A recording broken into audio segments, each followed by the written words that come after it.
ਵਾਹਿਗੁਰੂ ਜੀ ਕਾ ਖਾਲਸਾ ਵਾਹਿਗੁਰੂ ਜੀ ਕੀ ਫਤਿਹ।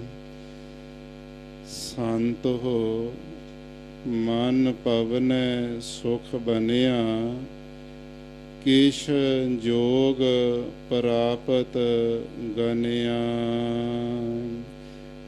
ਰਾਗ ਸੋਰਠ ਬਾਣੀ ਭਗਤ ਕਬੀਰ ਜੀ ਕੀ।